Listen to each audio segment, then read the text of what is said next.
హనుమకొండ జిల్లా వరద నుంచి తేరుకుంటోంది.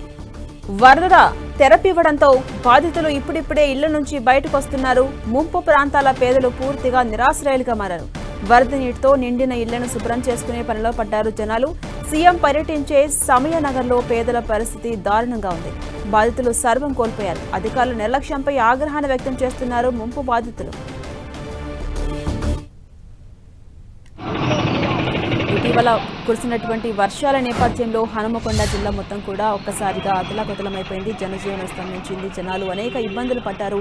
అనేక కాలనీలు కూడా జల దిగ్బంధంలో చిక్కుకున్నాయి. అయితే ఆ వరద నుంచి ఆ ప్రాంతం ఇప్పుడిప్పుడే తేరుకుంటోంది. వరద తెరపివ్వడంతో బాధితులు ఇప్పుడిప్పుడే ఇళ్ల నుంచి బయటకు వస్తున్నారు. వాళ్ళ ఇంటిని శుభ్రం చేసుకుంటూ ఉన్నారు. ముంపు ప్రాంతాల ప్రజలైతే పూర్తిగా నిరాశ్రయాలుగా మారారు. వరద నీటితో నిండిన ఇళ్లను శుభ్రం చేసుకునే పనిలో పడ్డారు జనాలంతా. ఇక అప్డేట్స్ మా ప్రతినిధి కుమారస్వామి అందిస్తారు. కుమారస్వామి, హనుమకొండ ఇప్పుడిప్పుడే బురద నుంచి తేరుకుంటోంది. ప్రజలంతా కూడా వాళ్ళ ఇంటికి వెళ్లి శుభ్రం చేసుకుంటున్నారు. అప్డేట్స్ ఏంటి?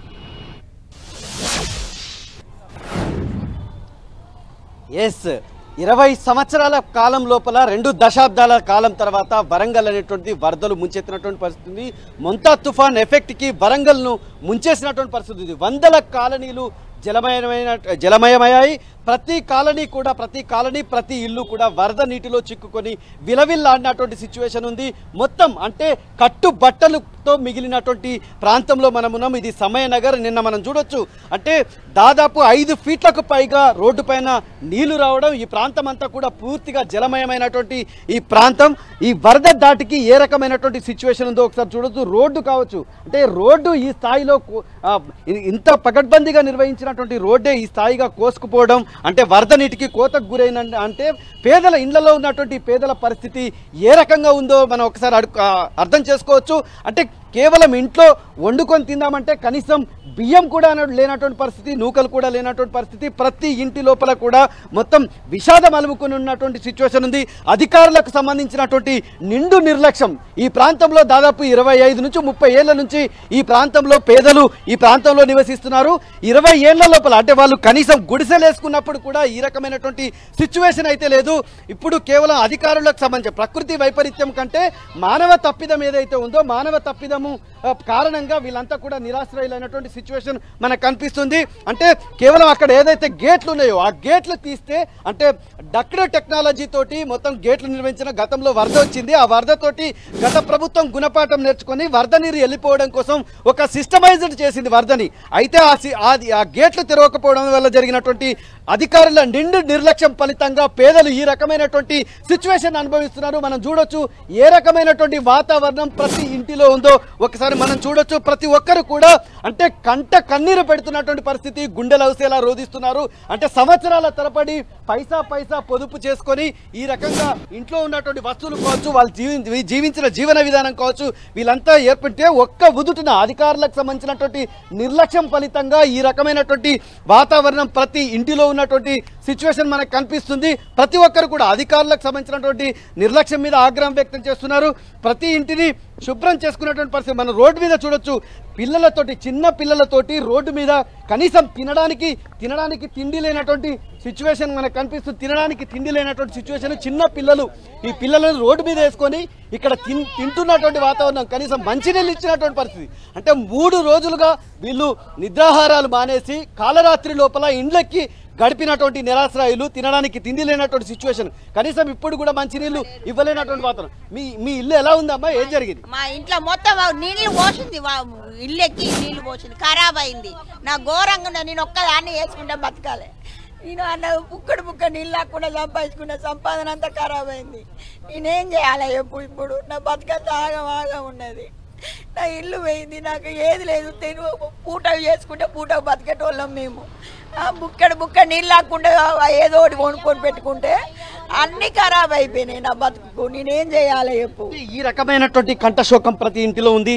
దాదాపు ఇక్కడ ఉన్నటువంటి ఇండ్లలో ఉన్నటువంటి సామాన్ తీసుకొచ్చేసి మొత్తం పూర్తిగా రోడ్డు మీద పెట్టుకొని వీళ్ళు ఇబ్బంది పడుతున్నటువంటి పరిస్థితి ఉంది. ఇంకా కొంతమంది బాధితులు ఉన్నారు. అంటే మీరు ఈ ప్రాంతంలో చిన్న గుడిసెలు వేసుకొని ఉన్నారు. ఎప్పుడైనా ఇలాంటి విపత్తు చూసారా? అసలు ఏం జరిగిందమ్మా? ఒక్కసారి వరద వచ్చి ఏం జరిగింది? మీ అందరికీ ధన్యవాదాలు చెప్తున్నా. నా పేరు శారద. మేము ఇక్కడ పుట్టి పెరిగి 35 సంవత్సరాలు సార్. మేము సమ్మయ్య నగర్ నీళ్ళు వస్తాయని తెలుసు, కానీ మరింత దారుణం వస్తాయని మాకు తెలియదు. మాకు ఇంత దారుణం అవుతుంది తెలియదు. 30 సంవత్సరాలు మాకు మోరి కట్టించారు, కింద తూములక చేసిర్రు. ఈ కట్ట చెరువు నీళ్ళు తెగినప్పుడు అలా నీళ్ళు పోవాలని మాకు 5 సంవత్సరాలు పరిపాలన చేసి రోడ్డు మీద తూము చేసిరు. తూము డోర్లు మూయడం వల్ల మేము ఇల్లు కట్టుకున్నాం. ఇక 3 లక్షలు పెట్టి సామాన్ తెచ్చుకున్న, వ్యాపారం చేసుకోవడం కొరకు 3 లక్షలు పెట్టి నేను సామాన్ తెచ్చుకున్నా. రైస్ కుక్కర్లు, మిక్సీలు, ఫ్యాన్లు వాయిదాలకు వేసుకుందామని సామాన్ తెచ్చుకున్నా సార్. వ్యాపారం చేసుకుని బతికేటోళ్ళు ఒకరు వడ్డీ షాపులు అమ్ముకొని బ్రతుకుతారు, ఒకరు కూలీ చేసుకుని బతుకుతారు, ఒకరు వ్యవసాయం చేసుకుని బతికేటోళ్ళు ఉన్నారు సార్. ఒక్కరోజు కూలికి పోతే తినడానికి గడప రోజులు మాకు ఉన్నాయి సార్. సమ్మాయి నెలలో ఇప్పుడు కాదు అప్పుడు కాదు, దాదాపు 40 సంవత్సరాల బట్టి కూడా ఇదే జీవితాలు మేము జీవిస్తాను. మేము కలిసి గంజి తాగి ఎవరింటికి మేము పోలేదు, ఎవరి షిప్పకి మేము పోలేదు. మాకు సహాయం చేస్తానని చెప్పి ఇంతవరకు మాకు నీళ్లు కట్టించి అన్ని కట్టించి లాస్ట్కు కావాలని ఆ గేట్లు మూసించారు సార్. వాళ్ళ ఇల్లు పోతాయని మాకు కావాలని గేట్లు ముంచిర్రు. ఒకప్పుడు గుడిసెలేసుకుని బతుకున్న మా ఇల్లు ఇప్పుడు 10 అంతరాలైనా నీళ్ళు ఎక్కని స్థలం ఇది. ఇప్పుడు ఇది అయినా సరే మేము ఇక్కడ బతుకుతాను. ఇంత హైట్ ఎక్కినే నీళ్ళు అంటే ఇదంతా నీళ్ళు వీళ్ళు చేసిన కథలు ఎవరు ఈ రాజకీయం వాళ్ళు ఇల్లు పోతాయని వాళ్ళ కొరకు మమ్మల్ని లాగా పట్టించారు సార్. కాబట్టి మేము ఎంత నష్టపోయినాం, మా ఇండ్లు లాగమైనా, మా పిల్లలు లాగమైనా, మా పిల్లలు చచ్చిపోయే కాడికి వచ్చారు, మేము చనిపోయే కాడికి వచ్చినాం. అయినా ప్రజాసేవలు ఏం మాకు న్యాయం చేయలేదు, ఏం మాకు చూడలేదు. వచ్చిర్రు రోడ్ల మీద చూసుకుంటారు పోయారు తప్ప 5-6 గంటల దాకా మా వాళ్ళే, మా ఫ్యామిలీ కుటుంబం అందరం కలిసి పిల్లలు చనిపోతారని బిల్లింగ్లు ఎక్కి ఉన్నప్పుడు మా వాళ్ళు ఈత కట్టుకుంటూ వచ్చి ఒక్కొక్క దండ కట్టుకొని మీ మా వాళ్ళందరూ సేఫ్ చేసుకున్నారు. అయినా వచ్చిండ్రు ఎమ్మెల్యేలు ఎంపీలు వస్తారు, చూస్తారు, పోతారు. కానీ మాకు ఇంతవరకు ఏ పట్టింపు లేదు. మేము ఆగమై ఉన్నాం. ఇప్పుడు చిన్న మెలగ ఇప్పుడు 2 బట్టి మేము తిండి తికాలు లేకుండా వస్తాను. మమ్మల్ని పట్టించుకున్న మానవ లేరు. వస్తారు, చూస్తారు, పోతారు. మాకు దిక్కు లేదు, దేశం లేదు. మాకు మీరు న్యాయం చేయాలి. మేము ఎంతమంది ఆగమైనవో మా ప్రతి కుటుంబానికి ప్రతి నష్టపరిహారం మాకు కట్టియాలి. మా పిల్లలు మీరు మొత్తం ఆగమై ఇప్పుడు ఇంకా 10 రోజులు కాదు, మీ 10 ఏళ్ళు కాదు 20 ఏళ్ళు సంపాదించుకున్నా ఆ సంపాదన మాకు లేదు. ఇది అంటే ప్రతి ఇల్లు చూడొచ్చు, సమయనగర్ లో ఉన్నటువంటి ప్రతి ఇంటిని చూడొచ్చు. మొత్తం 100 కాలనీలకు పైగా ప్రజలంతా కూడా ఈ రకమైనటువంటి సిచ్యువేషన్ అనుభవిస్తున్నారు. పూర్తిగా బురదతోటి నిండుకుపోయినటువంటి ఇండ్లు, ఒక్క ఇల్లు కూడా ఈ ప్రాంతంలో పనికొచ్చేటువంటి పరిస్థితి లేదు. 100 కాలనీలకు సంబంధించినటువంటి ఇల్లు అంటే తెల్లారి లేస్తే రెక్కాడితే కానీ డొక్కాడినటువంటి పేదవాళ్ళు వీళ్ళంతా కూడా వీళ్ళకి సంబంధించినటువంటి అంటే కేవలం అధికారులకు సంబంధించినటువంటి నిర్లక్ష్యం ఏదైతే ఉందో వీళ్ళ ప్రాణాల మీదకి వచ్చినటువంటి పరిస్థితి ఉంది. ప్రాణాలు కోల్పోయే పరిస్థితిలో మిద్దెలెక్కి అంటే అక్కడ ఉన్నటువంటి పురుషులు ఈత కొట్టుకొని మనం బయటకు వచ్చి ప్రాణాలు రక్షించుకున్నామని చెప్పి ప్రతి ఒక్కరు ఆవేదన వ్యక్తం చేస్తున్నటువంటి పరిస్థితి ఉంది. ఇక్కడ ఉన్నటువంటి నిరాశ్రయుల పరిస్థితి మాత్రం చాలా దారుణమైనటువంటి వాతావరణంలో ఉంది. Right, thank you Kumaraswamy.